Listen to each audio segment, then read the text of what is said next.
Boa tarde a todas e a todos, muito bem-vindos. A Biblioteca Gulbenkian tem o prazer de estar aqui convosco de novo para acolher uma nova sessão de mesas redondas do projeto Mapas do Confinamento, a oitava e última deste ano. Mapas do Confinamento, como sabem, é uma iniciativa em torno de um coletivo de artistas num projeto multicultural, já que cada participante vive em países e continentes diferentes, tendo como denominador comum a língua portuguesa.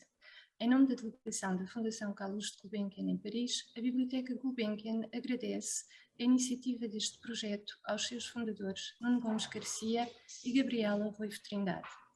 A sessão de hoje conta com a participação das escritoras brasileiras Cátia Bandeira de Melo Gerlach e Cláudia Nina, tendo como moderadora do debate Gabriela Silva. Mas antes de lançar o debate, uma pequena apresentação das nossas convidadas. Cátia Bandeira de Melo Gerlach, natural do Rio de Janeiro, radicada em Nova Iorque desde 1998, é escritora, poeta e artista visual. Formada em Direito pela Universidade do Estado do Rio de Janeiro, possui 2 mestrados em Direito Internacional Privado pela Universidade de Londres e pela New York University School of Law. É membro da New York Bar. Escreve no jornal Rascunho e é colunista e editora da revista Filos. Colisões bestiais, particulares e jogos benditos e folias malditas são 2 dos seus livros publicados pela editora Confraria do Vento. Anteriormente, publicou Forrageiras de Jade e Forasteiros, editados pelo projeto Dulcineia Catadora. Organizou as coletâneas Nós Outros, publicados pela editora 8,5, e com Alex Stout, Perdidas Histórias para Crianças que não têm vez, uma coletânea de contos e poemas para crianças vítimas da violência, publicada pela Imã Editorial. Quanto a Cláudia Nina, é jornalista e doutora em letras pela Universidade de Utrecht, na Holanda, com tese sobre Clarice Lispector. Trabalhou como professora visitante na Universidade do Estado do Rio de Janeiro, em teoria literária. Publicou mais de uma dezena de livros, entre os quais romances, literatura infantil-juvenil, resenhas e biografias. O romance Paisagem de Porcelana, o seu segundo romance, publicado na editora Rocco, foi finalista do Prémio Literatura em 2015. Cláudia Nina foi colunista na revista Seleções, da Reader's Digest, na qual assinava a coluna Histórias que a Vida Conta, cujo podcast se encontra disponível em várias plataformas como Apple, Spotify, entre outras. Atualmente assina uma coluna mensal de crónicas no jornal Rascunho. O romance Benedita é a sua mais recente publicação em data, publicado pelas edições Dialogar. Quanto a Gabriela Silva, a nossa moderadora, natural de São Paulo, formada em letras, especialista em literatura brasileira, formação de leitores, mestre e doutora em teoria da literatura pela Pontifícia Universidade Católica do Rio Grande do Sul, é professora de literatura e escrita criativa nos géneros poético e narrativo. Tem pós-doutorado na Faculdade de Letras da Universidade de Lisboa, no Centro de Estudos Comparatistas, Novas Identidades de Escrita Portuguesas, e na Universidade Regional Integrada do Alto Uruguai, em Missões, Romance de Almeida Faria. Tem artigos e ensaios publicados sobre escrita ficcional, escrita criativa e literatura portuguesa. É colaboradora também do jornal Rascunho. Participa de diversos grupos de pesquisa, entre eles o Figuras da Ficção, coordenado pelo professor Dr. Carlos Reis, da Universidade de Coimbra. É autora de livros de poemas, ainda é Ciel, da editora Patois, e tem poemas publicados em antologias. E, desde já, deixo a palavra às nossas 3 convidadas. Muito obrigada às 3. Obrigada, Cristina, pela apresentação. Obrigada, Isabel. Antes de iniciar propriamente a nossa conversa, eu preciso agradecer imenso a acolhida, não é? Às anfitriãs, Cristina, Isabel, ao Nuno e a Gabriela por terem me convidado para fazer parte desse projeto tão bonito, não é?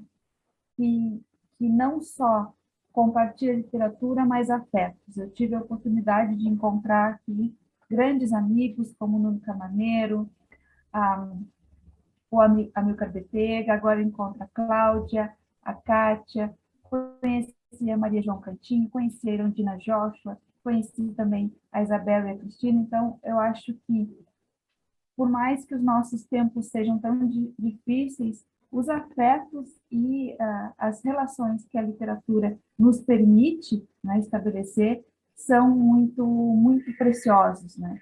E eu começo hoje a minha a minha mediação, né? A minha árdua tarefa de conseguir, num tempo enxuto, conversar com duas pessoas tão interessantes. E tantas coisas que eu tenho para dizer, perguntar e quero saber. Mas eu começo com, então, uma singela homenagem a Isabel e a Cristina, as anfitriãs, também a Claudianina e a Kátia, e ao Nuno e à Gabriela, que me convidaram lendo um poema de Fernando Pessoa, que diz muito sobre a literatura e sobre a vida. Liberdade. Ai, que prazer não cumprir um dever. Ter um livro para ler e não o fazer. Ler é maçado, estudar é nada. O sol doira sem literatura. O rio corre, bem ou mal, sem edição original. E a brisa é essa de tão naturalmente matinal, como tem tempo, não tem pressa. Livros são papéis pintados com tinta. Estudar é uma coisa em que está indistinta a distinção entre nada e coisa nenhuma. E quanto é melhor quando há bruma, esperar por Dom Sebastião, que venha ou não. Grande é a poesia, a bondade e as danças, mas o melhor do mundo são as crianças. Flores, música, o luar e o sol que peca, só quando em vez de criar, seca. E mais que isso, é Jesus Cristo, que não sabia nada de finanças, nem consta que tivesse biblioteca. Então, Nossa, que lindo. Esse poema é um dos meus prediletos de Fernando Pessoa. Lindo. E com ele eu começo, então, a nossa conversa de hoje. E a minha primeira provocação, que na verdade é um chamamento, não é? Que eu gostava de saber de vocês, a relação de vocês com a literatura, onde começou tudo, quem é a Kátia e quem é a Cláudia. Kátia, pode começar. Obrigada. Eu não posso nem dizer, comece que está de óculos, estamos as três de óculos. Todas de óculos. Bom dia, boa tarde. Gostaria também de agradecer à Biblioteca Gulbenkian, a Cristina e a Isabel, agradecer a Gabriela e ao Nuno por terem criado esse coletivo. Eu aprecio muito coletivos, especialmente no meio literário, que às vezes é um meio bastante solitário e de modo que quando escritores se reúnem é muito positivo. E gosto muito da ideia do mapa do confinamento, porque afinal de contas o mapa é uma referência, ela é uma definição possível de um ponto geográfico, onde se reduz as chances da gente se perder. De modo que essa criação da ideia do mapas me atraiu muito e me inspirou também a criar coisas, nem todos que eu houvesse submetido ao projeto, mas enfim, foi um ponto de partida também para a criação. E aceitando o chamamento da Gabriela, para mim a literatura é realmente um espaço de liberdade plena, de criação, é um espaço em que a gente não precisa ter limites. Não, o espaço da publicação, de levar o trabalho criado para o outro, já tem, claro, certas fronteiras e barreiras, mas o espaço da criação, esse tem que ser preservado e cultivado com a maior liberdade possível e também com a rebeldia. Eu acho que o artista deve ser rebelde. Eu acredito na literatura como artista. Eu nem gosto muito da palavra escritor, eu gosto da palavra artista.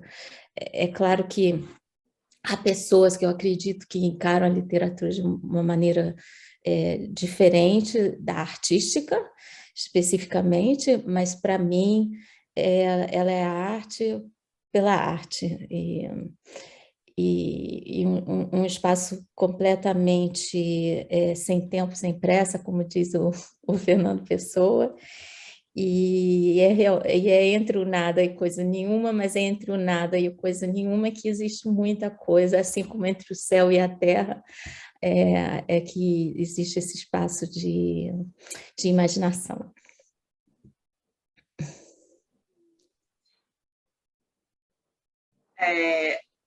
Olá, gente, posso falar? É que deu uma paradinha aqui de um segundo aqui na minha conexão, mas eu acho que vocês estão me ouvindo, né? Sim, estamos sim. Ah, então tá. É porque, para mim, está dando um pequeno lapso entre a fala e a imagem, entende? Então, não sei se para vocês também, ou só para mim. Não. Bom, em primeiro lugar, agradecendo novamente por essa acolhida, por esse convite, pela paciência em chegarmos a uma data comum, né? Uma data possível para todas. A literatura, para mim, assim, a minha formação primeira é jornalista, né? E eu trabalhei durante muitos anos apenas como jornalista, não que jornalista seja apenas, mas eu trabalhei unicamente como jornalista durante muito tempo. Mas eu encontrei a minha forma maior de expressão na literatura. E isso se deu, obviamente, quando eu comecei a publicar minha ficção. E aí tem um marco da minha trajetória em que eu me transformo efetivamente numa autora, né?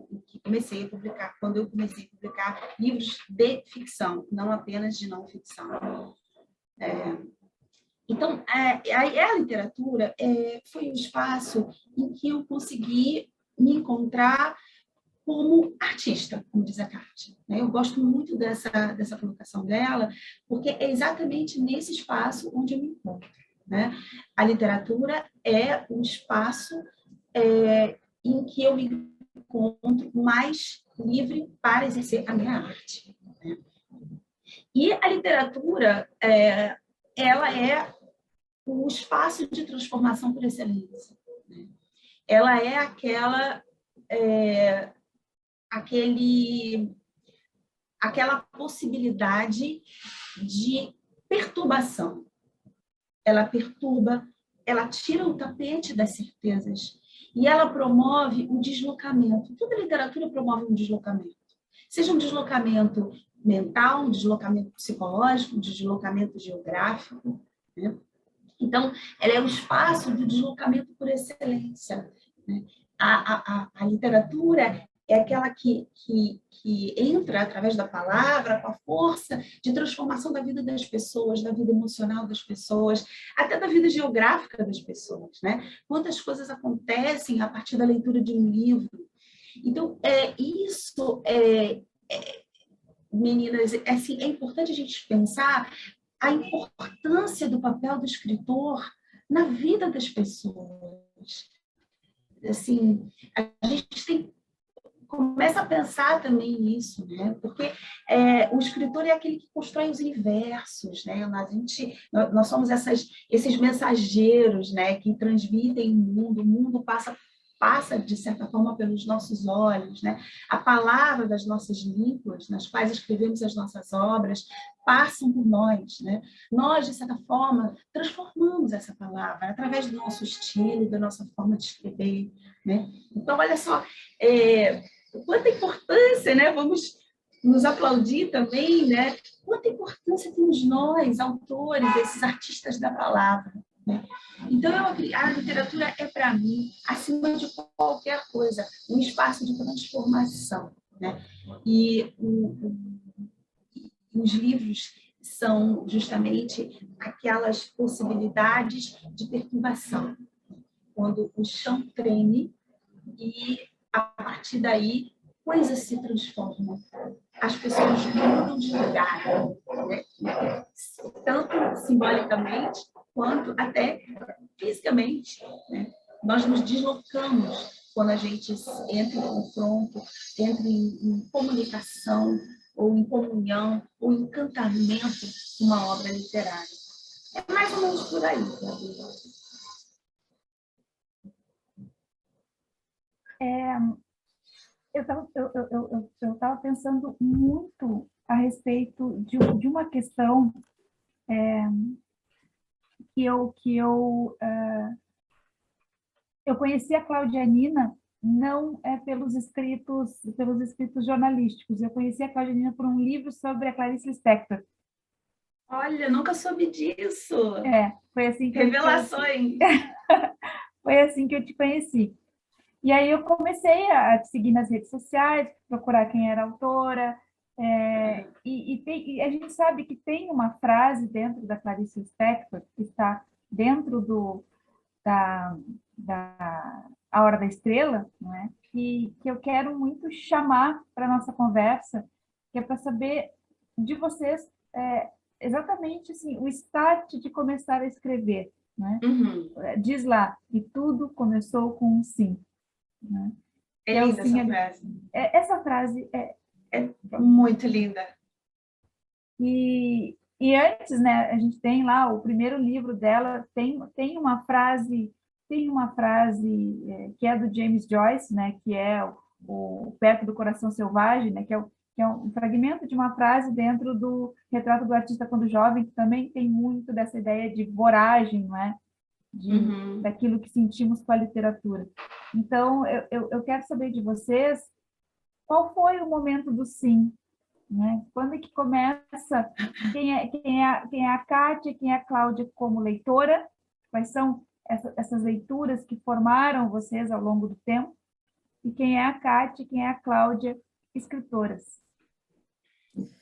Olha, eu comecei a escrever muito cedo, assim como quando eu comecei a ler. Eu comecei a ler com uns 4 anos, a minha mãe me alfabetizou, e eu achava que não ser capaz de ler era como se eu fosse cega, assim, nas ruas do Rio, eu não entendia os outdoors, então eu tinha muita curiosidade para ler, e lá com 6 anos eu já escrevia, eu tinha insônia quando eu era pequena, eu me escondia no banheiro e eu escrevia... A história é meio trágica, mas eu não tinha papel, eu escrevia no próprio rolo do papel higiênico, num cantinho. Então, para mim, a escrita sempre fez parte da minha vivência, é uma extensão de quem eu sou, não só a escrita, como a arte em geral, a arte visual também, desenhar, sempre foi uma coisa assim, bastante orgânica.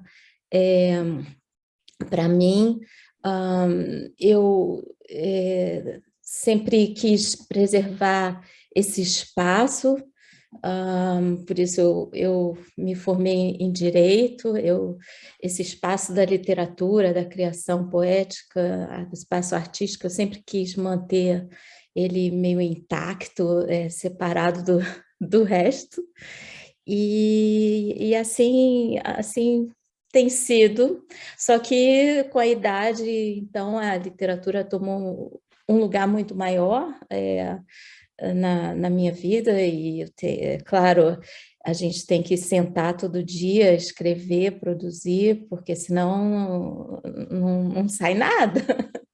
E aí, essa rotina assim, do escritor, essa disciplina, que pode parecer maçante e é bastante solitária, mas que rende muitos frutos, né?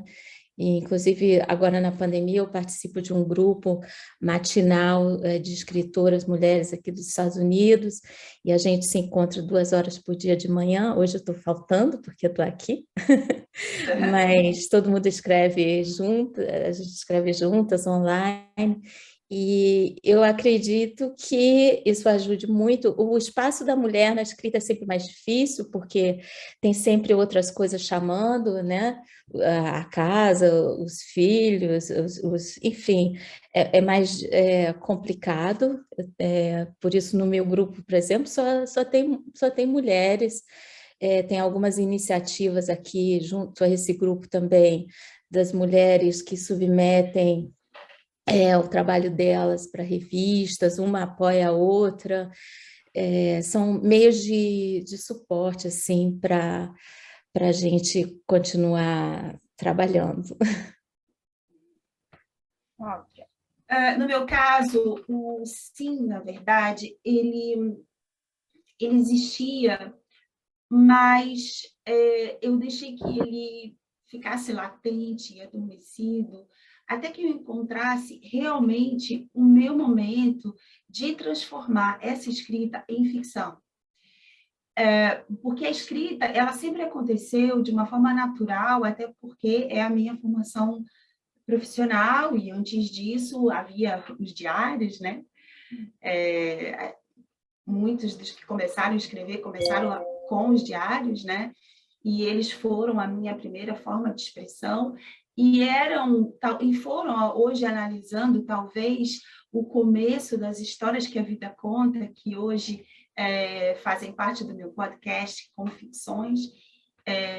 As histórias elas são acessíveis no site da revista Seleções, que são histórias que são reais e eu observo pelo filtro da ficção e eu ficcionalizo, mas são histórias reais. Então, eu acho que aqueles primeiros diários, né, que eu escrevi, a história do pipoqueiro da escola, a história da menina perdida no recreio, enfim, uma série de pequenos recortes do cotidiano que existiam naqueles primeiros diários, 7, 8 anos, né, foram crescendo e futuramente, num lapso de tempo, né, se transformaram depois na ficção, que só depois dos 40 anos, Gabi, eu decidi, então, transformar esse sim numa possibilidade. Né? Porque assim, eu nunca tive pressa de me tornar escritora de ficção. Sabe? Eu não tenho essa urgência, sabe? Essa coisa que a gente tem muito, eu não sei em outros lugares, mas aqui no Brasil isso é muito veemente, essa coisa do escritor jovem, você tem que ser jovem, tem que escrever logo, você tem que acontecer logo.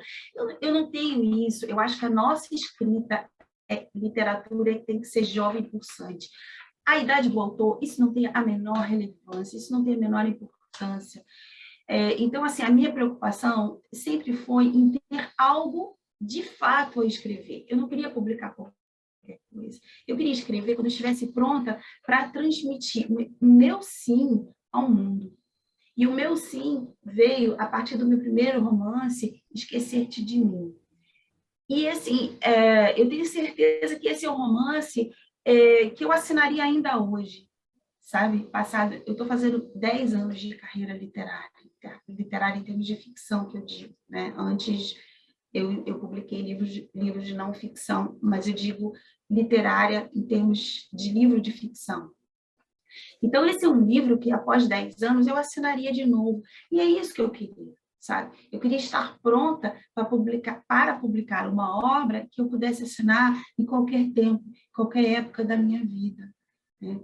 E só para fazer um comentário em relação a esse sim, que lindamente você citou, né? De A Hora da Estrela, eu acho que a mensagem que a Clarice passa para a gente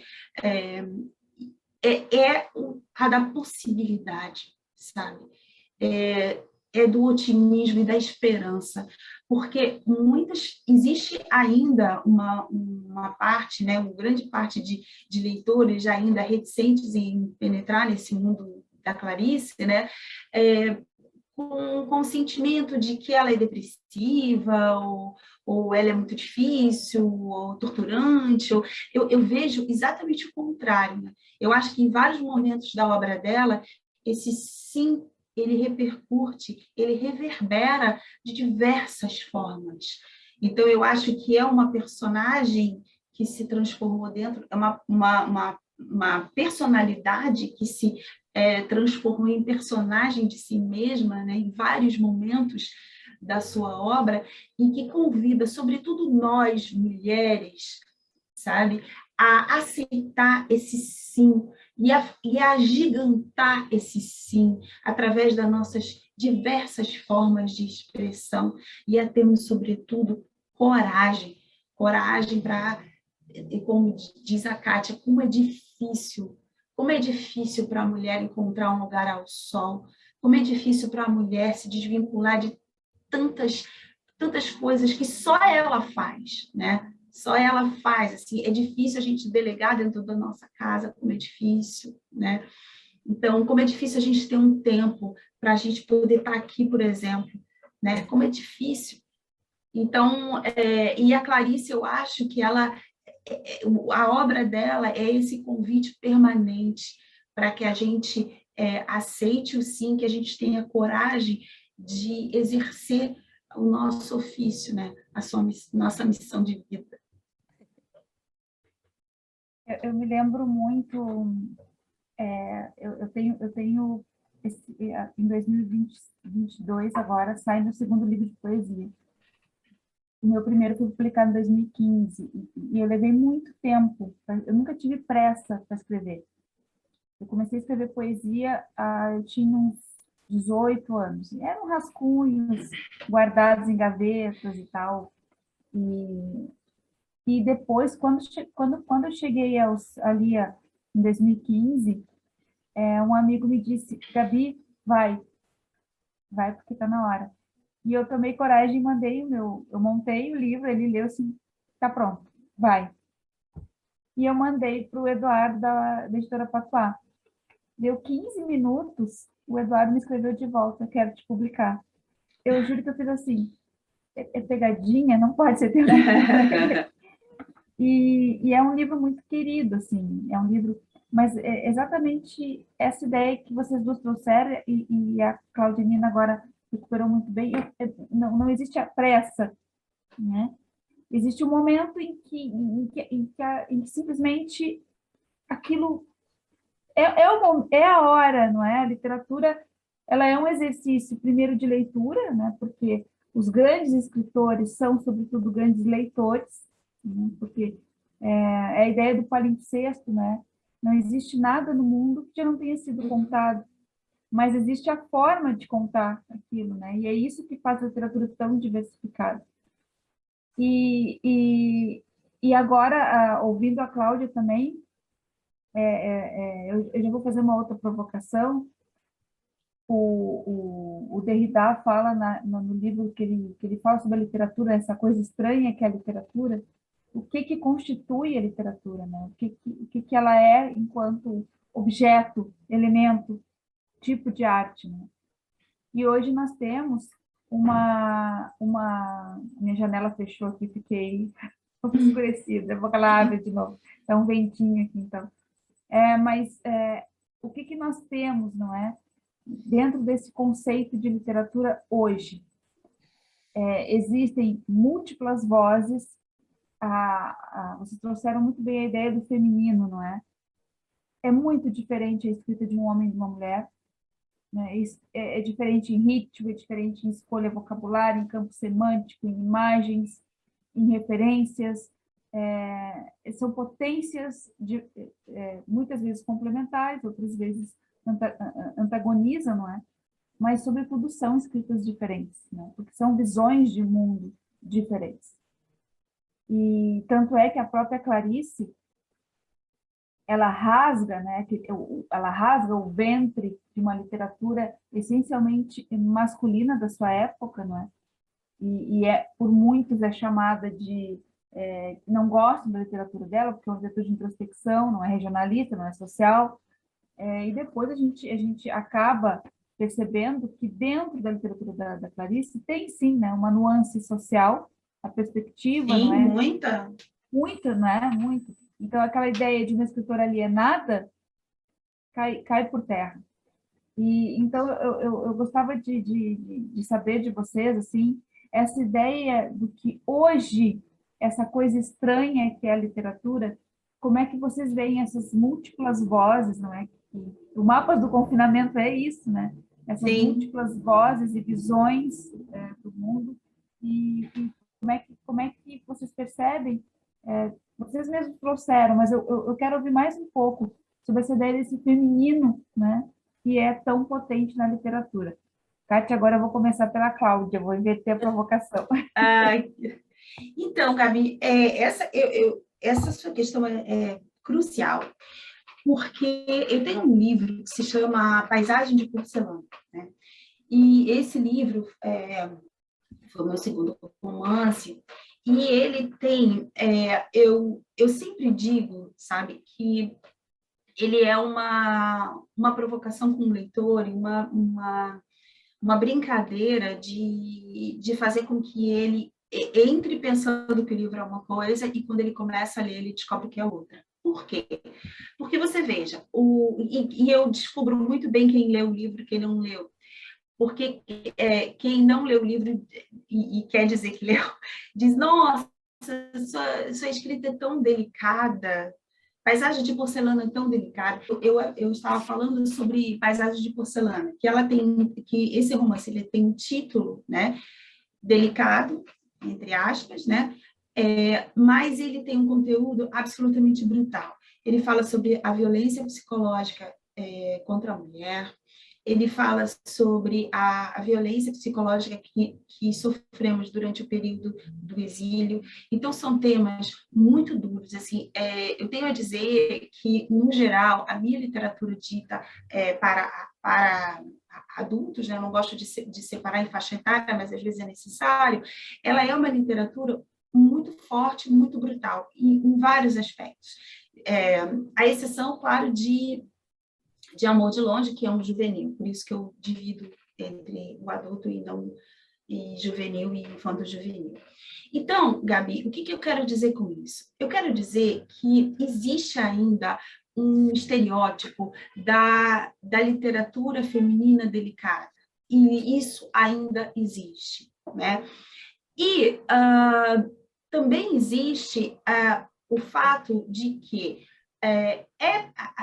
ao homem é perdoado que ele escreva o delicado, mas a mulher, se ela escreve o delicado, ela logo cai naquele lugar comum da escrita tipicamente feminina, né? Eu tenho um exemplo clássico, que é o João Carrascosa. Eu sou apaixonada pela literatura dele. E ele tem livros que são absolutamente delicados, né? Porcelana, a do agridoce, que das situações familiares, muitas vezes difíceis, que ele aborda, mas ele tem um estilo em que ele usa frases como cintilar, armazém do sol, como é o título do novo romance dele. Então, ele tem uma série de delicadezinhas, sabe? Que eu vejo, mas que isso não é exaltado como se fosse a característica dele, entende? Por ser um homem escrevendo. Mas, o que eu quero dizer, se fosse a mulher escrevendo, né, isso seria exaltado. Nossa, como é delicado. Então, veja bem, muitas vezes o meu livro ele é descrito pelo título, que é delicado, e não pelo seu conteúdo brutal. Por quê? Será que é porque o conteúdo brutal não pertence à nossa categoria feminina? Será que nós não podemos escrever o brutal? Deixa essa provocação para a Kátia. Bom, porque ela também tem uma escrita muito forte, né? Então, é por isso que eu também jogo para ela, porque eu acho que ela tem uma escrita de colisões, é uma palavra forte na literatura da Kátia, né?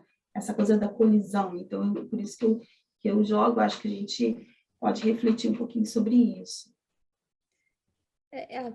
Bom, já nem sei, eu preciso de um mapa agora.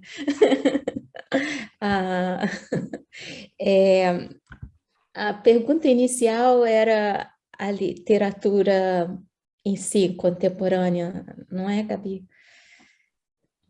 A ideia do que hoje, né, essas variantes, essa ideia do feminino, uma literatura que se construiu a partir do que não se esperava, na verdade, né, de todas as vozes hoje que constituem a literatura contemporânea. Bom, para mim, o processo literário, assim como eu não estudei teoria, eu entrei como penetra assim na literatura, e quando saiu meu primeiro livro, falaram para mim, você é uma escritora surrealista, eu aí então fiquei espantada. Mas é verdade que eu sou realmente, eu me identifico com o surrealismo, com a patafísica, com o absurdo, e as minhas influências na escrita são principalmente masculinas, porque a patafísica foi criada pelo Alfred Jarry, enfim, o movimento surrealista quase não conta com mulheres, tem a Leonora Carrington, tem a Remédio Varos, a parte visual, e a Leonora Carrington tem pouquíssimos livros, mas tem, e também a minha formação como escritora nasceu muito a partir do Balzac, da comédia humana. Eu não consigo encontrar muitas influências femininas para a minha escrita, mesmo que eu gosto muito da Duras ou Simone Weil, ainda assim as minhas influências são prevalentemente masculinas, e eu sinto que jamais eu seria... E o problema da escrita da mulher em geral é que ela não é aceita como a escrita masculina. Então, uma escritora que eu gosto muito, até anteontem à noite, eu ouvi uma conversa dela, que é a Siri Husvet, que é casada com Paul Auster, e ela fala muito sobre esse tema, sobre como que, tem um artigo dela no The Guardian, como que a mulher jamais é chamada de genial, jamais, jamais. Pode ser chamada de histérica, de louca, né? A Clarice Lispector, ela agora ela faz sucesso, mas eu lembro quando eu estava crescendo o que eu ouvia sobre ela nos meios, assim. E então são dificuldades que a gente encontra para ter o trabalho respeitado, para ter o trabalho aceito, e que ainda se assoma a outras dificuldades, porque eu moro aqui nos Estados Unidos. O escritor latino-americano é rotulado, parece que a escrita da América Latina é vista só como realismo mágico, não existe surrealismo, tem que ser realismo mágico, ficou esse rótulo. Na Europa também, não se aceita, nunca vai se aceitar um escritor brasileiro como mainstream, é muito difícil. É muito difícil, ele é logo rotulado como um escritor latino-americano. Ele é logo, de uma certa maneira, rebaixado, e ele não entra no mesmo patamar de um escritor americano ou europeu. Ele já é regionalizado pelo lugar de nascença. Então, é uma série de dificuldades que a gente encontra, parece que a gente está sempre nadando contra a maré, e eu sinto que ainda mais por esse meu encanto, assim, pelo absurdo, pelo surrealismo, aí mesmo que recebe outros rótulos, as pessoas reagem à ideia da imaginação como uma ciência, como uma solução das coisas, quando na realidade agora, no caso da pandemia, eu acho que a ficção não é nada comparando com a realidade. A gente, terça-feira, estava no aeroporto, e andando pelo aeroporto tem um novo órgão agora chamado Conselho do Risco Biológico Global, e esse Global Biorisk World Council é que controla se você usa máscara no aeroporto, e se você remover a máscara, você é expulso do aeroporto, você recebe uma multa de $50, e aquilo eles vão de 15 em 15 minutos buzinando no seu ouvido. E eu pensando, meu Deus do céu, o super macho do Jarry, os absurdos que eu encontro na criação literária já não são mais nada, nós vivemos para muito além de uma ficção científica, para muito além das fronteiras da criação literária, né? Agora, eu sinto que a minha tendência pessoal é uma tendência de trabalhar em cima da imaginação. Para mim, é o que eu imagino. Eu não gosto da realidade, eu gosto de alegorias, eu gosto de um mundo que é completamente a partir da minha imaginação. E isso eu vejo como um desencontro à tendência contemporânea, porque as pessoas são muito mais arraigadas à realidade, tanto que reality shows, séries na televisão, as pessoas parece que elas estão buscando realidades nas quais elas se encontrem. E a minha maneira de ver o mundo é o contrário, eu olho para a realidade e eu penso, não é para ser assim, se eu fosse imaginar, seria completamente diferente, de uma maneira mais de paródia, um pouco um mundo quixotesco e uma apreciação muito maior que eu tenho pelo sonho, porque eu sinto que hoje em dia há uma certa até discriminação contra sonhar, contra o lúdico, as pessoas reagem, elas acham, a gente repara, a pessoa fala, eu sonhei isso de noite, mas olha, isso foi só um sonho, tem um desdém, um menosprezo às vezes por esse outro lado, que toma muitas horas das nossas vidas, a gente dorme muitas horas, por que esse tempo de sonho e de noite, noturno, esse tempo de falta de gravidade não é o que nos domina? Por que tem que ser o tempo acordado e não o tempo nessa névoa? Então, é um pouco assim que eu sinto fora das teorias. Eu estava pensando essa ideia do lúdico, não é? Do sonho. Eu tenho 2 autores argentinos que eu gosto muito. E é engraçado porque eles foram casados, né? Que é a Silvina Ocampo e o Bioy Casares. Eu adoro. E a figura da Silvina Ocampo ficou apagada, né? Porque, enfim, convivia com Borges, convivia com o próprio marido, não é? E aquilo a própria irmã dela, não é? Também coordenavam a revista El Sur, e então ela ficou apagada. E quando a gente lê os contos da Silvina Ocampo, aquilo é de uma potência. Nossa, ela é incrível. Ela é incrível. Eu adoro ela. É uma coisa absolutamente bem escrita, bem pensada, uma linguagem, eu li em espanhol e li em português, né? Depois a Companhia das Letras, a Companhia das Letras, né, que trouxe para o Brasil o livro de contos, e que é absurdamente maravilhoso.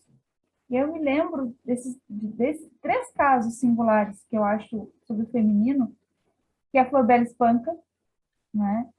Que os críticos literários da época, eu pesquiso a figura da Flor Bela Espanca, né?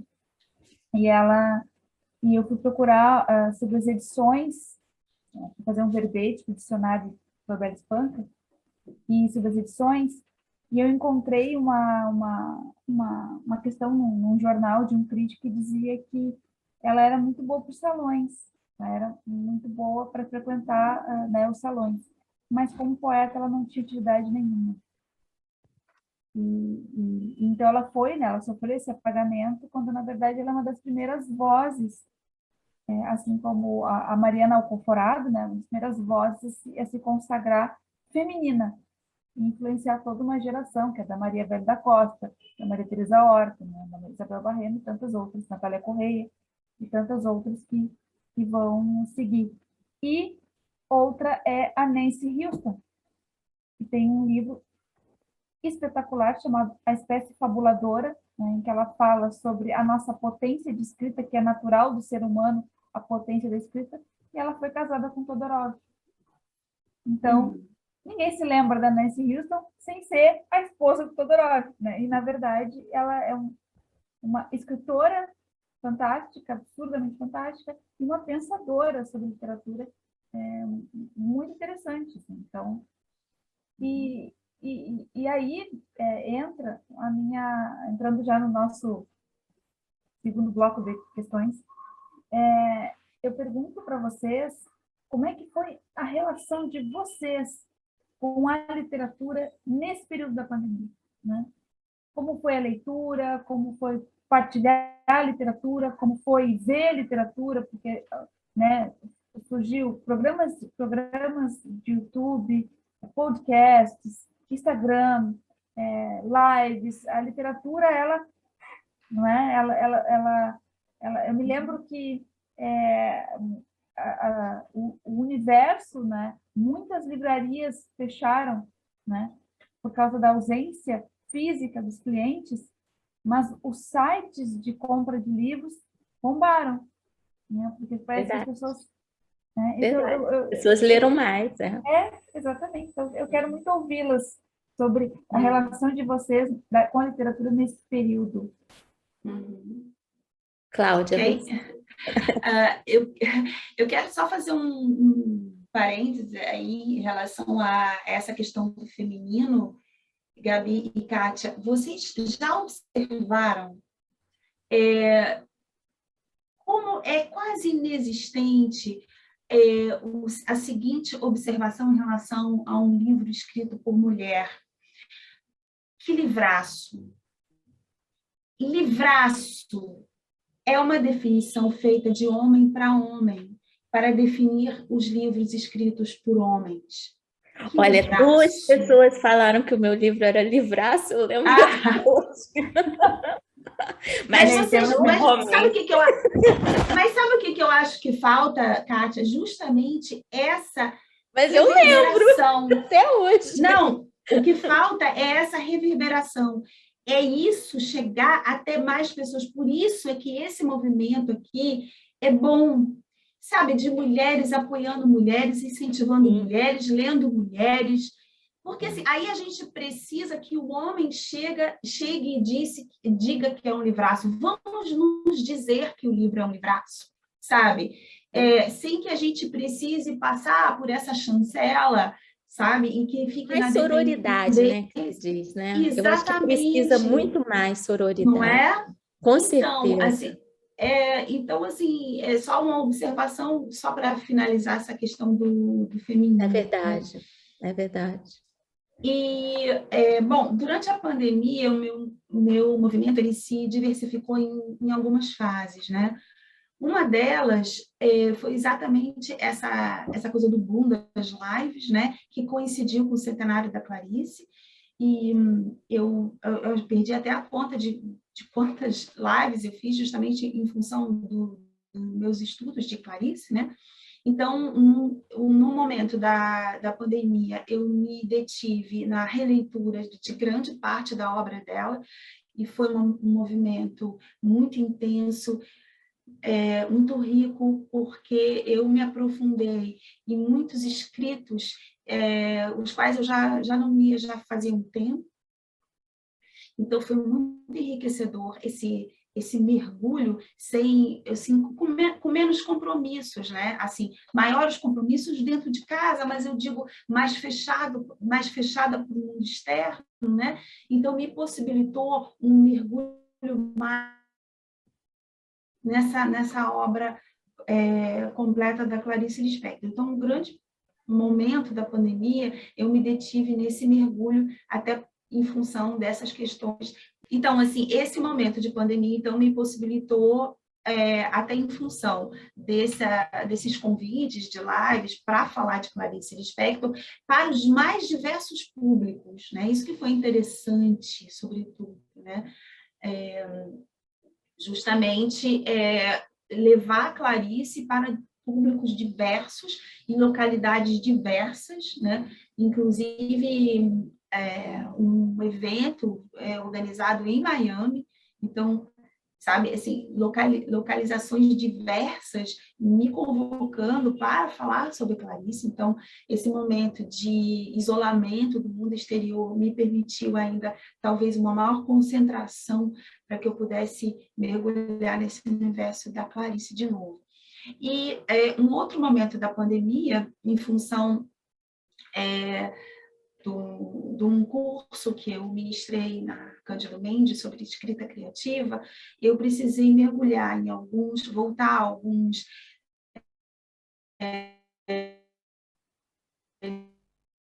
livros de teoria, a minha própria escrita. Então, foi um movimento de pensar o meu trabalho literário como se fosse de fora, sabe? Sem que estivesse muito dentro do meu eu criativo, mas tentando observar a minha ficção de um ponto de vista teórico, para que eu pudesse passar para um grupo de alunas, né, de escrita criativa. E um outro momento, dentro também dessa pandemia eterna, né, foi quando eu entrei no processo de edição do meu mais recente romance, Benedita. E que eu fiz uma reescrita brutal. Assim. O livro do ano passado, ele é um livro que foi editado esse ano, é completamente diferente. E eu precisei mergulhar, a partir da leitura de algumas obras, como Velho Mar, que eu reli durante esse momento, né? Também a partir da leitura de alguns outros autores de que eu gosto demais, como Amélie Nothomb, que é uma escritora belga, pela qual eu sou apaixonada, eu adoro a literatura dela, e um dos livros que talvez tenha me influenciado na escrita de Benedita, um livro chamado Soif. Ela analisa, entre todos os martírios do Cristo, o que foi a sede. E como Benedita é um livro que fala da fome, né? Muito dessa reflexão sobre a sede, sabe? É muito lindo o trabalho dela, e principalmente porque ela tem um estilo pontual, assim, sabe? São frases curtas, mas de intensa profundidade. E foi mais ou menos esse projeto, sabe? De escrever simples, porém com profundidade, foi o meu objetivo com Benedita. Então, assim, foram vários momentos, sabe, Gabi? Momentos diferentes, mergulhos diferentes, imersões diferentes para trabalhos diferentes. Foi mais ou menos isso o meu movimento. Eu, nesse período, eu comecei a estudar uma autora e eu sou imersa na literatura portuguesa, né? Eu trabalho teoria da literatura e literatura portuguesa. E eu sempre quis me dedicar mais à leitura de uma autora portuguesa que tá aqui, ó. Antes de entrar, eu estava lendo a Teresa Veiga. Ah, sim. E eu tenho cada vez mais, assim, eu tenho uma sede de Teresa Veiga, sabe? Eu preciso cada vez mais a Teresa Veiga, assim, desmedidamente. Desmedidamente. Então, essa ideia que a Cláudia falou, não é? A gente tem, faz muito tempo, que eu não sei o que é pegar um livro aleatório e ler. Eu sempre, a minha leitura é sempre, claro, eu só trabalho com o que eu gosto, eu não trabalho nunca com o que eu não, eu me dou esse luxo de não dizer sim para coisas que eu não quero, trabalho. Assim. Mas de entrar numa livraria e pensar assim, eu vou ler esse livro agora, essa semana, eu não consigo, porque eu fico assim, mas eu tenho que ler aquele outro, eu tenho que escrever o artigo. Não, calma, Gabriela, vamos deixar para semana que vem. Então, eu achei que na pandemia eu ia conseguir, e não consegui, gente. Não, eu trabalhei não conseguimos. Então, essa ideia de que a gente lê muito, não é? Para se preparar para tudo, é muito válida. Né? E tu, Kátia, fala para nós em relação com a literatura, como leitora, como escritora nesse período de Bom, pandemia. eu acho que se a gente fosse calcular a literatura, a gente podia fazer um cálculo assim, para cada meia hora escrita, 10 horas de leitura. Eu, às vezes, fico pensando qual seria essa proporção matemática, porque a gente tem que ler tão mais do que escrever, o que também é um prazer, porque, principalmente, eu amo ler, escrever já é mais sofrido. E durante a pandemia me pegou um pouquinho assim de surpresa, porque o livro que eu estou escrevendo e que já vai ser publicado ano que vem é sobre o ergotismo, é sobre o cereal do pão que é envenenado, e o ergotismo ele provoca fanatismo religioso. Então, não deixa de ser, não deixa de lidar com o tema da praga, da peste, e de modo que me fez um pouco confusa até a pandemia. Quer dizer, eu não quis que a pandemia penetrasse no meu mundo literário de uma forma forte demais, porque eu já tinha estabelecido o livro em centenas de páginas, então eu fiquei meio balançando, equilibrando o que estava acontecendo e esse mundo que já vinha comigo, porque eu não gosto de imediatismo, assim como eu não gosto de pressa, como a gente aqui falou, também não gosto de imediatismo na literatura. Eu acho que a gente não deve ser afoito. Está agora acontecendo a pandemia. Eu realmente não tenho uma visão boa da pandemia no momento. Eu estou vivendo, eu estou nessa nuvem cinzenta, eu posso tocar a nuvem, mas eu não enxergo. É uma situação bastante densa e eu não quis que isso afetasse, mas acho que bom, a pandemia me afetou emocionalmente porque me lembrou muito do 11 de setembro, e para mim o 11 de setembro tem a minha vida antes do 11 de setembro e a minha vida depois do 11 de setembro.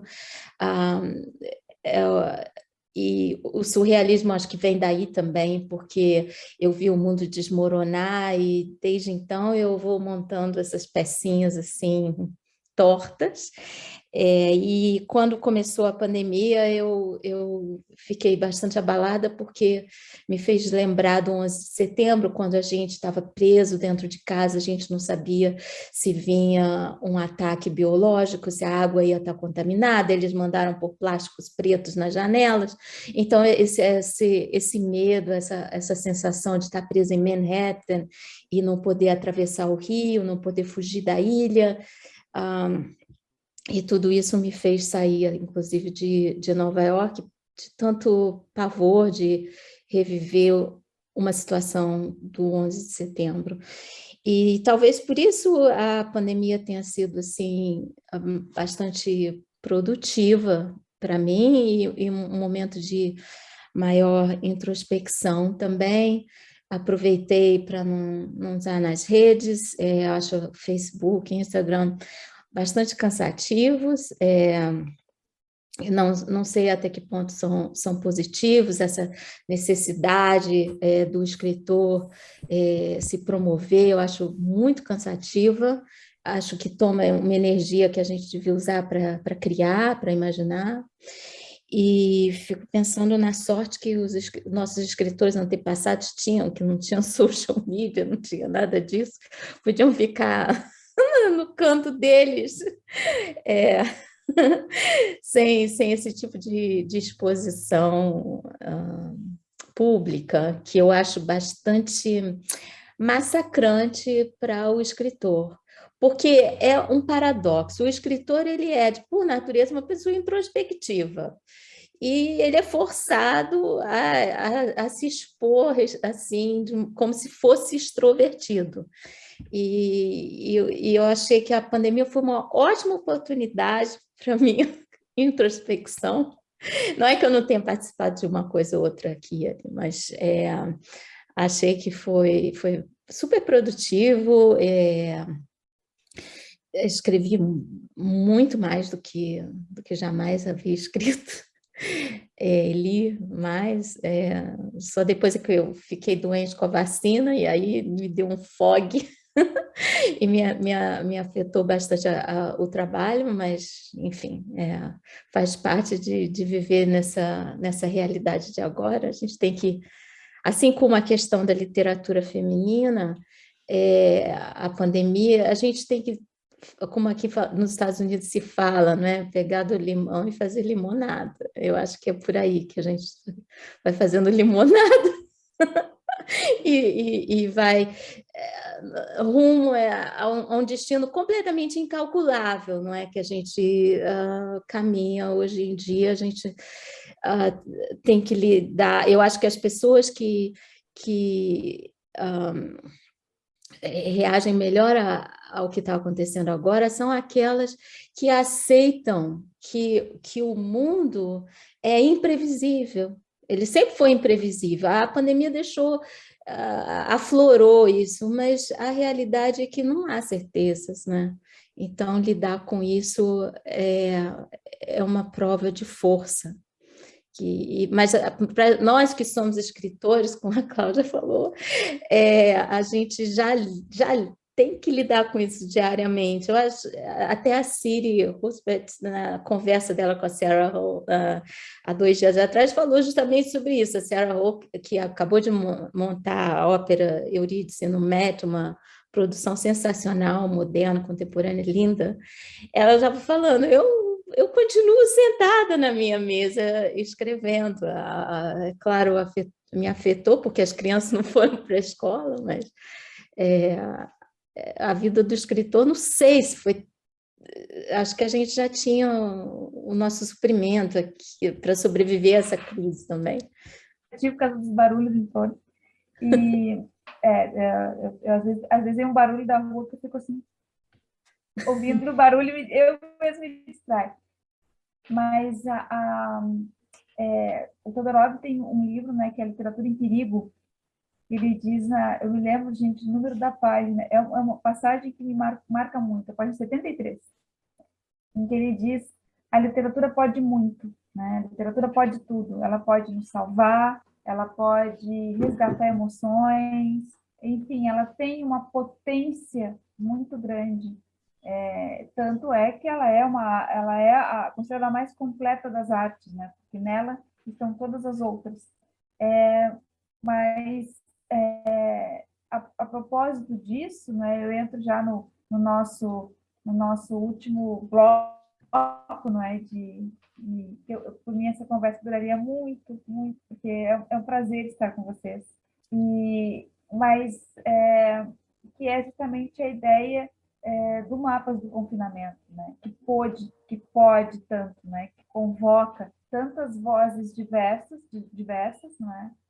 De lugares diferentes, que tem em si o fio condutor, né? De serem uma mesma língua, com tantas nuances, tantas configurações, tantas visões diferentes.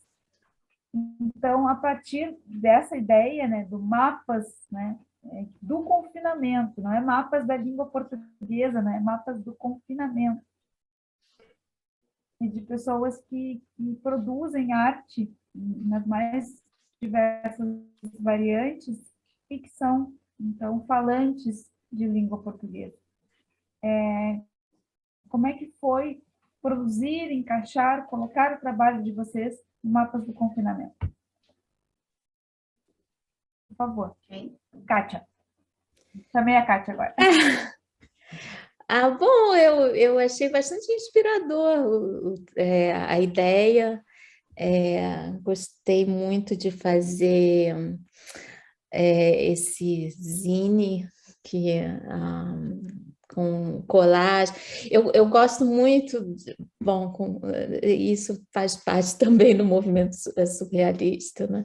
Eu gosto muito de colagem, eu gosto muito de misturar o visual com a escrita, e foi uma super oportunidade assim para expressar o que, como Tolstói diz, não é? A gente expressa sentimentos através da arte, e é, foi uma oportunidade interessante, como eu já disse no começo, eu acho que a gente deve ter mais coletivos literários. Eu comecei a publicar, eu tenho muito orgulho disso, pelo projeto Cineia Catadora, que é um projeto da Lúcia Rosa, e que integra os catadores de rua com o trabalho literário. Eu acho que a literatura, ela não é para ficar num palco, ela não é ela é para ser acessível, ela é para ser uma massa maleável, que saia um pouco do meio acadêmico, e que acesse ao público em geral. E eu acho muito bonito o trabalho das catadoras, das cartoneiras na América Latina, e eu acho que faz falta esse tipo de coletivo mesmo, de criação, de todo mundo estar no mesmo plano, de não ter essa competição no meio literário que eu acho tão negativa, porque o sucesso é uma coisa completamente abundante, todo mundo pode ter ou não ter, calha da sorte, do azar, do destino, enfim, o que é sucesso também, o que é sucesso? De modo que eu acredito, tanto que já eu organizei 2 antologias, coletâneas de escritores também. Eu gosto desse trabalho em grupo. Eu acho que falta mais disso, para que a própria literatura, às vezes as pessoas se queixam, mas não tem leitor, não tem, é tão difícil. Mas eu acredito que se houvesse mais cooperação, se houvesse ainda mais um espírito como o Mapas do Confinamento, a gente teria só encontrar vantagens, né? Até do ponto de vista da humanidade. Nós eu sinto que a pandemia não aflorou necessariamente sentimentos solidários entre as pessoas. Logo que a pandemia começou, eu pegava o metrô em Nova York, e eu vi isso com os meus próprios olhos. As pessoas que eram asiáticas, os outros se afastavam dentro do vagão. E eu pensei, bom, esse é o primeiro sinal da reação das pessoas com relação a essa doença. E a gente lê, por exemplo, na Susan Sontag, a doença como uma metáfora com relação à AIDS, né?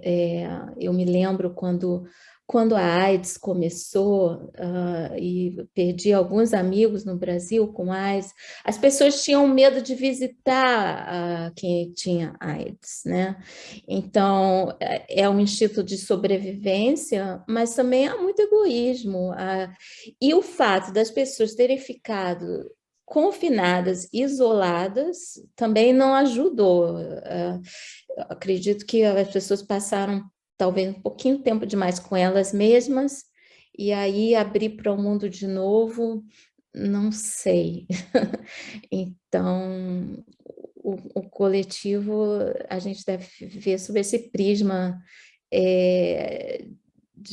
humano, da gente colaborar um com o outro, né? Então, retomando que eu tinha perguntado eu tinha perguntado sobre a experiência Eu respondi, mapas. faltou a Cláudia. Tá, faltou a Cláudia. Vamos lá, Cláudia, por favor. Então, a ideia, o convite, o projeto do Mapas do Confinamento veio justamente na minha vida em um momento em que eu já mergulhava nesse projeto da língua portuguesa como uma possibilidade de conexão maior entre mundos. Por quê? Porque eu tinha acabado de produzir um livro, esse livro, por isso uma das páginas, eu não sei se vocês veem, mapas, né? Que se chama Palavras ao Mar, a história da língua portuguesa contada para crianças. Então, foi um projeto que foi um convite do Centro Cultural Brasil-Finlândia. Que legal! E eu produzi durante a pandemia também, foi um dos projetos, né, que eu produzi junto com a equipe maravilhosa do Centro Cultural Brasil-Finlândia. E nós refletimos justamente sobre isso, né, sobre os vários falares da língua portuguesa, nos vários cantos do mundo, né? E esse livro ele vai chegar, assim, claro que a pandemia impossibilitou muito desse processo do livro físico chegar até as redes públicas, né, das escolas, que é o nosso objetivo. Esse livro ele tem download gratuito, né? Então eu convido também vocês para conhecer. Ele tem download gratuito, porque o objetivo é justamente que chegue às escolas e que tenha uma acessibilidade grande, né, para aqueles que querem conhecer um pouco sobre a língua, né? Aqueles que vivem dentro da língua, aqueles que querem conhecer, aqueles que precisam trabalhar com a língua portuguesa, aqueles que não conhecem nada, mas que querem conhecer, enfim. Então, o projeto do Mapas, ele veio justamente ao meu encontro nesse momento, né? Então, são águas que confluíram num momento muito, muito importante em que eu já fazia essa reflexão sobre a língua portuguesa como esse poderoso instrumento de comunicação e de união entre povos, né, tão diferentes, assim, com características tão diferentes. Então, foi incrível, assim, essa ideia de participação, essa ideia de conexão maior com o mundo e, sobretudo, para além da escrita, também a possibilidade dos encontros, né, dos encontros e dos reencontros a partir da literatura, né? Então, tudo isso acontece a partir do texto, né, a partir do literário, a partir da arte, né, de uma maneira mais ampla, falando aqui, não ficando apenas no ponto de vista da literatura, mas que temos fotógrafos, né, e artistas, enfim, todo esse espectro da arte aí envolvido, né, nessa conexão maravilhosa, propiciando também encontros. Então, eu acho que eu estou muito feliz. Eu acho que essa ideia da possibilidade do encontro, sabe, Gabi, entre pessoas de diversas partes do mundo, para mim é a coisa mais feliz dentro da ideia do mapa. Eu queria só falar que ontem, antes de dormir, o meu filho virou para mim e falou assim: mãe, como o português do Brasil é bonito, mãe. Como é lindo. Eu fui dormir tão feliz. Mas a gente, quando eu já moro há mais de 30 anos fora do Brasil, mas eu nunca perdi essa paixão assim pela língua portuguesa, pelo som da língua portuguesa. Eu realmente sou apaixonada pela língua portuguesa. Eu sou fascinada, eu não tenho nem palavras. E eu fico muito feliz que os meus filhos não nasceram no Brasil, mas falam português e gostam da língua portuguesa, apreciam a expressividade da nossa língua. E como estrangeira, a tendência, a gente vê, né, pessoal, vou escrever em inglês. Eu podia realmente estar escrevendo em inglês, eu já moro em um país de língua inglesa há mais tempo do que em língua portuguesa. Mas eu não Shakespeare que me perdoe, e todas as línguas são lindas, mas o português é assim, tudo de bom. Shakespeare, perdoe, mas Machado de Assis estava certo. Isso. Eu me lembro de uma... Eu sou uma apaixonada pela língua portuguesa de Portugal, né? A sonoridade, eu gosto muito. E eu me lembro que a minha primeira ida a Portugal, quando eu peguei o metro, eu ficava ouvindo as pessoas falarem e aquilo tinha uma musicalidade para mim. É lindo, né? É lindo. É muito bonito, é muito bonito. É. E a entonação, o jeito das palavras. É quase assim, um acalanto, né? É quase um acalanto. E é como assim, assim o Brasil, né, pela sua extensão, tem tantas variantes, né, da língua, que é uma coisa tão bonita, eu acho a palavra falada, ela é uma coisa estupenda, né, porque tudo que tem ali, a entonação, a origem, a mistura de palavras que vêm de outras línguas, né, é tudo muito bonito, eu acho bom. Não é à toa que eu estudei literatura e vocês também, né? Porque a literatura é a expressão disso, né? Muitas vezes, na própria escrita, a gente consegue perceber, né? A sonoridade daquela personagem está nos dizendo, né? Então, é muito bonito. Cláudia, a Susana Ventura tem um livro, Convite à Navegação. Sim, eu tenho. Que é lindo, não é? Que é sobre a origem da língua portuguesa também, e conversa com esse livro da Cláudia. Olha então, que incrível. Me deram uma boa... Olha, a professora, acho que eu vou escrever sobre vocês duas. Teve uma boa ideia. Queridas, eu quero agradecer imenso carinho, o pronto aceite ao meu convite. Quando a Gabriela e o Nuno disseram, Gabi, já pensaste nas tuas convidadas? Assim, sim, eu já tenho as minhas convidadas. E isso é uma alegria muito grande, não é? Estarmos hoje aqui conversando, né, mesmo que distantes. A Cláudia eu vou ver nos próximos dias e vamos nos encontrar. Coincidência imensa, né? É tão bom. Eu estou muito feliz. Foi uma coincidência incrível essa. Então, eu quero agradecer a Fundação Gulbenkian por ser anfitriã do nosso encontro, mais uma vez a Isabel e a Cristina pelo carinho, pela generosidade conosco, pelo Nuno e pela Gabriela, pelo convite que me fizeram, a vocês terem aceitado de pronto o meu convite. E eu quero encerrar o nosso encontro de hoje, eu sempre encerro comigo falando, mas eu quero encerrar com vocês duas, convidando o público que vai nos assistir a conhecer a obra de vocês, não só do Mapas, mas toda ela. Por favor. Quem de nós? Pode ir, Cláudia. Vamos lá, Cláudia. Pode falar? Eu queria deixar o convite, porque como é meu mais recente trabalho, né? Meu trabalho mais recente, que vocês conheçam Benedita, que é meu novo romance, que foi publicado por uma editora daí do Rio Grande do Sul, Gabi, a Dialogar.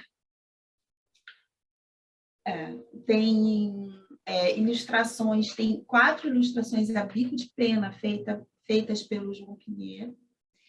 Então, ficou um livro muito bonito.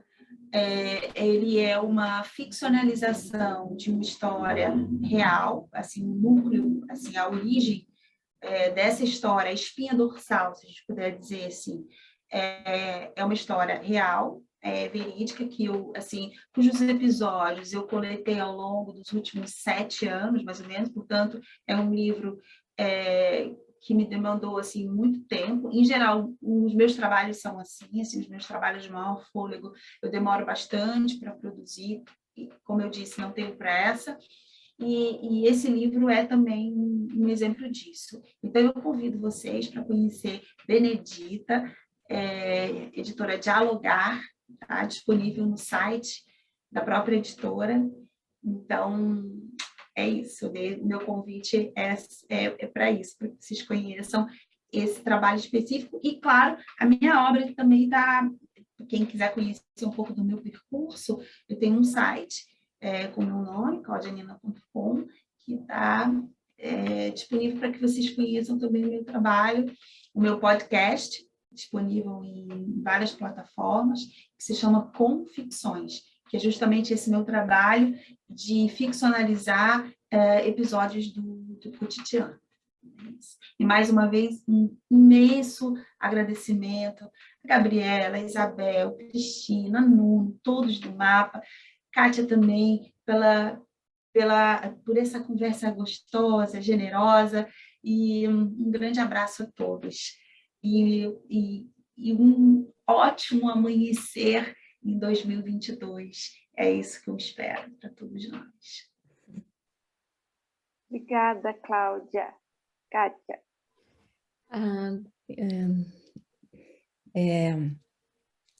Gostaria primeiro de agradecer pelo convite, estar aqui, agradecer a todo mundo, agradecer ao Mapa do Confinamento, todo mundo que participa, a Biblioteca Gulbenkian, a Gabi pelo convite, a Cláudia por estar aqui. Eu não sou muito boa de fazer marketing do meu trabalho, mas eu publico pela Confraria do Vento, e aqui tem alguns livros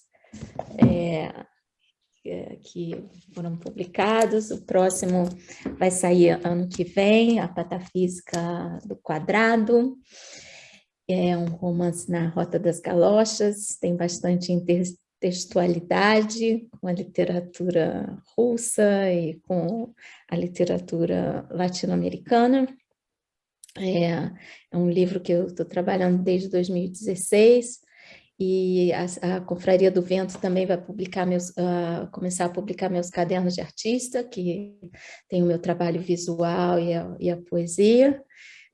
Já era para ter sido publicado, mas por causa da pandemia a gente esperou. E eu sou também... muito fã de caderno de artista.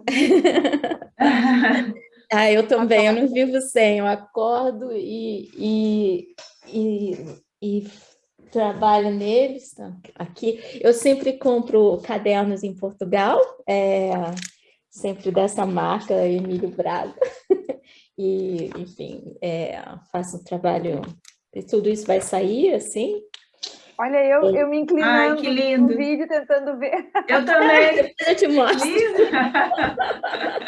E também vai sair o meu livro de poesias pela Gato Bravo, na Feira de Lisboa, no verão que vem. Então, tudo isso resultado aí de trabalhar. E agradeço muito a quem se interessa pelo trabalho e por tudo. Desejo um feliz ano novo para vocês, e que o mundo encontre mais harmonia no ano que vem. Obrigada, Kátia. Obrigadíssima pelo aceite. Eu estou muito feliz com a sessão de hoje. Obrigada a vocês. Muito obrigada. Eu acho que depois nós temos que fazer os afetos do desconfinamento. Sim, sim. Em pessoa. Em pessoa, exatamente. E nos encontraremos, não é? Mas com uma condição, tem que ter a participação da Isabel e da Cristina, que foram nossas anfitriãs. Então... Sim, combinado. Então, muitíssimo obrigada aos que nos assistem também. Fica o convite para conhecer, então, toda a produção do Mapa do Confinamento. Está disponível no site, Mapa do Confinamento, nas redes sociais, Instagram e Facebook, e através também das nossas conversas, que são também divulgadas pela página da Calouste Gulbenkian, a Fundação Calouste Gulbenkian Paris, no Facebook. E obrigada, então, às nossas anfitriãs e à conversa de hoje. Obrigada, pessoal. Obrigada.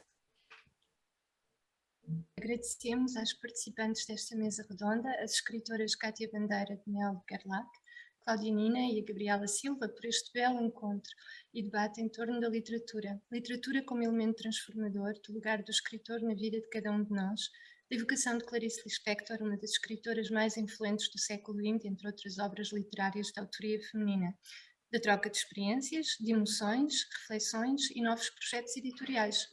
Queremos também agradecer aos fundadores do projeto Mapas do Confinamento, Gabriela Trindade e Nuno Gomes Garcia, e a todos os que do outro lado assistiram a esta sessão à distância, sem esquecer a nossa colega Isabel Barros.